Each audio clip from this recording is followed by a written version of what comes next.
untuk hasil kecil ini apalagi yang perempuan dulu ya pertanyaannya adalah kiat-kiat untuk menasihati orang-orang seperti itu supaya mereka kembali ke jalan Allah. Nah, Rasulullah juga seperti itu, tapi dimusuhi. Sebenarnya ada konsep itu menggunakan hujan atau coba sama nasihati banyak orang yang untuk orang kedua dengan BMKG peraturan cuaca peraturan itu kan tidak boleh kan tapi mungkin di luar apakah kita termasuk itu atau sering besar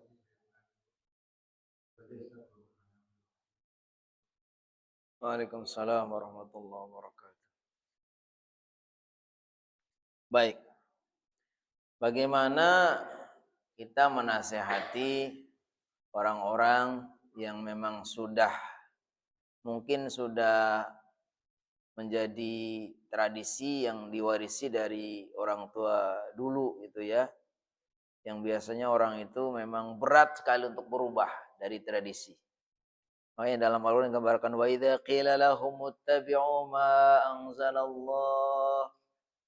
Orang-orang ini ketika dikatakan wahai masyarakat, ikutilah apa yang Allah turunkan. Ini sudah ada panduannya yang bagus, Al-Qur'an, hadis. Ini pemahaman para ulama, nasihat para ulama. Apa kata? Qalu bal nattabi'u ma wajadna 'alaihi aba'ana. Enggak saya tetap mau mengikuti apa yang kita dapatkan dari nenek moyang kita. Begitu. Hukum asalnya gitu. Hukum asalnya memang orang tuh mau berubah dari tradisi, ya itu memang berat. Jadi gimana cara menasehatinya? Ya kita pertama, kita sendiri ya. Wa ma'alaina illal balaghul mubin. Kita sebagai orang muslim, apalagi yang sudah sampai punya ilmunya, paham, ya kita harus sampaikan. Tugas kita menyampaikan dengan benar, cara yang bijak, yang baik itu. Apakah dia mau terima atau tidak, itu udah menjadi kehendak Allah Subhanahu wa taala. Nabi Muhammad SAW saja ya, untuk mendakwai pamannya aja sampai mati juga tetap nggak berhasil. Jadi tetap aja yang namanya dakwah, sarana mengingatkan itu jatuhnya tadi sebagai sebab.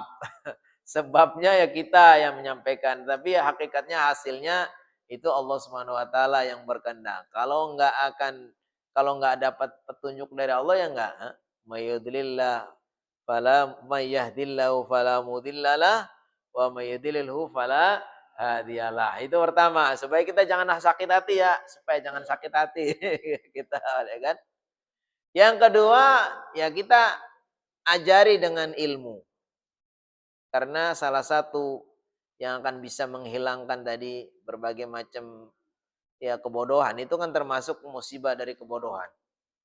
Kebodohan kepada agama itu tadi harus belajar. Insya Allah kalau orang yang rajin, terdidik, ya, belajar di masyarakat juga belajar bagaimana masyarakat itu kan sudah terbukti itu kan.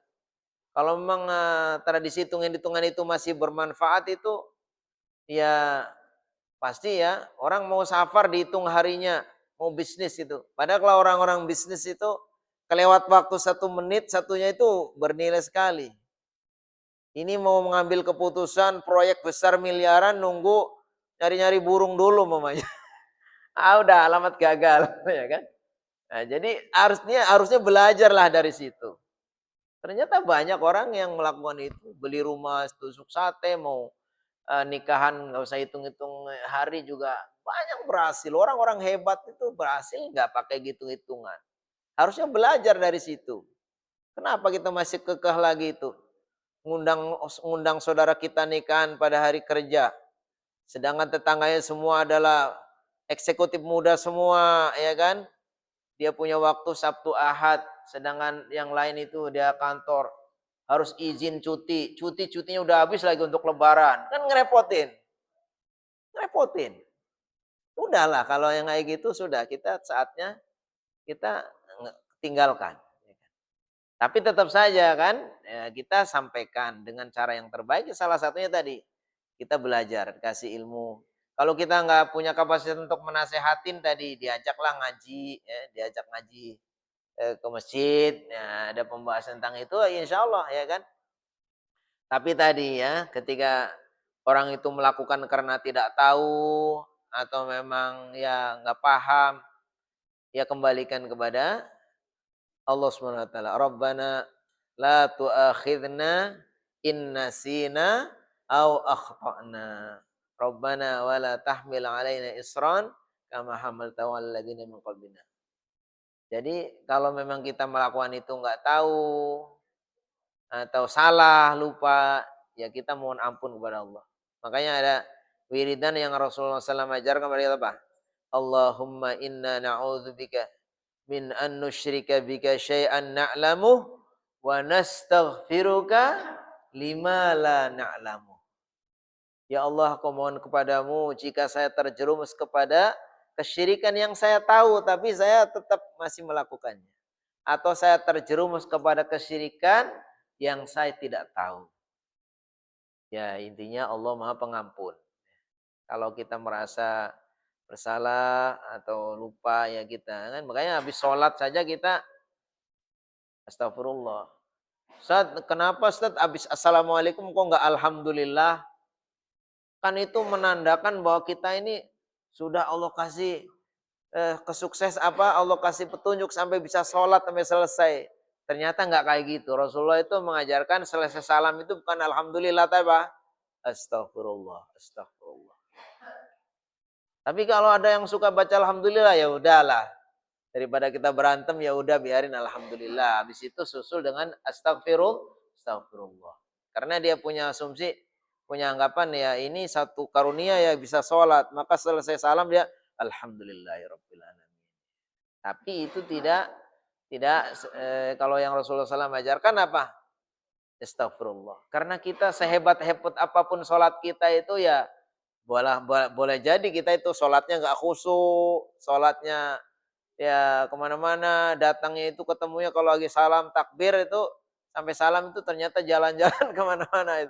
Nah itu kita istighfarnya di situ. Ya jadi intinya ya kita selalu berpikir optimis, tidak ekstrim. Ya di masyarakat kita ini memang begitu, masih banyak tentang perenang orang pemahaman dan seterusnya. Kita apa? Dikatakan ud'u ila sabili rabbika bil hikmati wal mau'izatil hasanati wajadilhum billati hiya ahsan.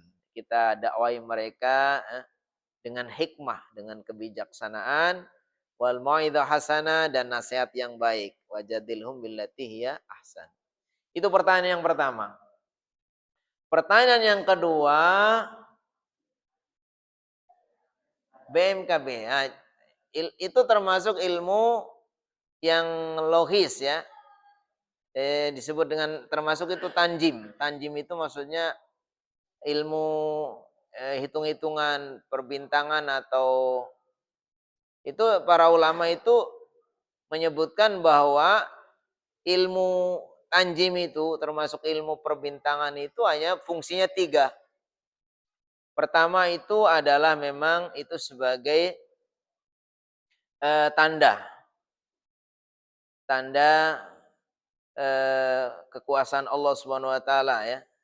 Yang kedua itu sekaligus sebagai tanda orang melakukan suatu perjalanan tertentu. Yang ketiga sebagai tanda waktu-waktu tertentu. Ya.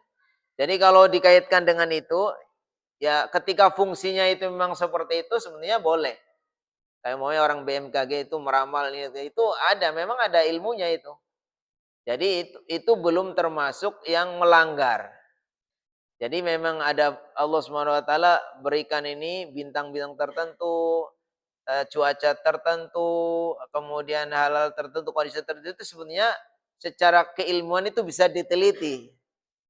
Secara ini memang itu bisa dibuktikan secara ilmiah melalui penelitian, melalui percobaan, melalui ilmu itu memang bisa. Jadi Itu saintis, itu artinya bersifat ilmu empirik dan bisa terbukti.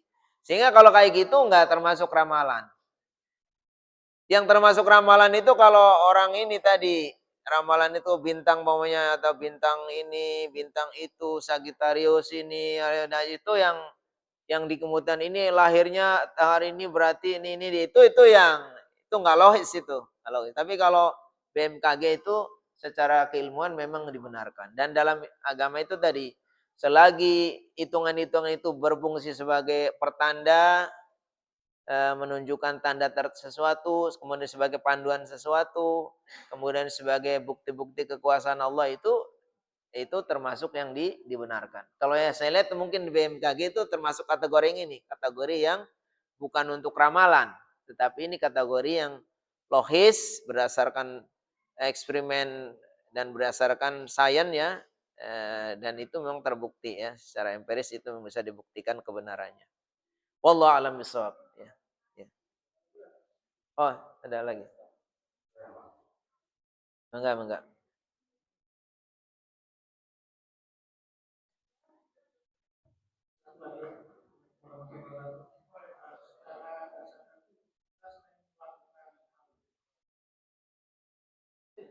Mantap.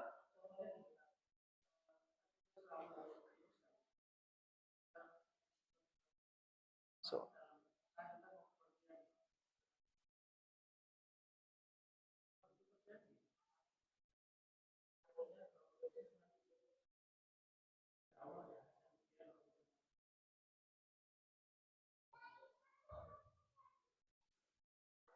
iya. Ya intinya orang bisa sampai terjerumus kepada tatoyur tadi memang sebetulnya mungkin awalnya bermula dari kehati-hatian ya kan. Awalnya gitu. Tapi ketika sampai tidak terkontrol akhirnya sampai salah persepsi, salah anggapan itu kan. Pokoknya orang dulu ngelarang kamu jangan makan brutu ya. Makan brutu tau brutu. Itu kalau motong ayam zaman dulu ya kan. Yang namanya zaman saya kecil itu motong ayam itu satu apa ya? Satu pesta besar gitu kan. Karena kalau nggak lebaran nggak apa pun nggak motong ayam. Beda kalau sekarang. Itu ada satu makanan itu yang memang mungkin nggak bagus juga itu. Bagian ekornya itu. Sampai akhirnya mulai dulu saya dikasih tahu sama orang tua saya, kamu nggak boleh anak kecil makan ini. Ya, mungkin takutnya nanti kamu jadi orang penakut apa gitu katanya gitu. Ya awalnya mungkin kayak gitu aja memberi ini kan supaya ini mungkin biar dimakan sama orang tua lah gitu, anak kecil nggak usah gitu kan. Anaknya banyak nanti yang dapat satu nanti yang lain juga iri. Cuman kadang-kadang orang itu ngasih alasannya nggak tepat gitu, kayak gitu dikaitkan dengan ini itu gitu. Kamu jangan duduk di pintu nanti jauh dari jodoh. Contoh ini kan. Anak gadis nggak boleh duduk di depan pintu. Padahal itu ya ada adabnya dalam Islam. Orang gadis masa nongkrong depan pintu, banyak orang lewat itu kan. Tapi sayang dikasih komentar itu jangan, nanti kamu jauh dari jodoh. Akhirnya itu jadi keyakinan. Contoh lagi, kamu jangan makan ikan ini. Kalau potong ayam jangan makan sayap. Nanti kamu kalau dapat suami buat terbang jauh gitu, merantau itu. Ya kan contoh kayak gitu ya. Mungkin awalnya hanya seperti itu, tapi akhirnya tertanam, ya kan? Ya, tertanam. Nah, bagaimana kalau itu memang terjadi? Ya benar kalau yang terjadi hakikatnya itu nggak ada sesuatu. Kan tadi kan la ya'ti bil hasanati illa anta wala yadfa'u an sayyiati illa anta. Wala hawla wala quwata illa bika. Tadi kan disebutkan Rasulullah SAW mengajarkan nggak akan ada yang bisa memberi kebaikan kecuali Allah ya. Tidak ada yang bisa mencegah keburukan kecuali Allah. Segala sesuatu itu semua datang dari Allah. Makanya kalau dalam hadis dikatakan, kalau terjadi sesuatu kita harus mengatakan, qul qaddarallahu wa ma sya'allahu fa'al. Wala taqul law anni fa'altu kadza wa kadza. Walakin qul qaddarallahu ma sya'allahu fa'al. Fa inna law taftahu babasy syaitan. Atau kama qala Rasulullah sallallahu alaihi wasallam. Kata Rasulullah SAW, kalau terjadi sesuatu, jangan kamu katakan andai begini, andai begitu. Jangan. Tapi katakanlah, Qul qaddarallah wa masya Allah. Ini semua sudah Allah takdirkan dan apa yang Allah kehendaki. Jangan katakan lau, karena kata-kata lau, kata-kata andai itu akan membuka perbuatan setan. Kita nanti jadi ragu, jadi ini, jadi nyalain orang lain, jadi nggak ikhlas, jadi macam-macam. Pokoknya kalau sudah terjadi, kita katakan, Qul qaddarallah. Katakanlah ini sudah kehendak Allah, ini sudah takdir Allah, ya. Jangan kita katakan kata-kata andai. Jadi benar tadi yang Bapak sampaikan, kita selalu berpikir segala sesuatu itu semua datangnya dari Allah, ya. Kalau kita masih belum terjadi, ya kita berusaha ikutin sesuai dengan ketentuan, tapi nggak boleh suudzon, ya, harus tetap optimis. Tapi kalau mau betul-betul akhirnya terjadi hal-hal yang buruk itu, ya tetap saja itu semua tidak akan keluar dari takdir Allah Subhanahu wa taala, bukan karena dikaitkan dengan tatayurnya tadi. Wallahu a'lam bishawab. Ya. Baik, terima kasih Ustaz. Secara cukup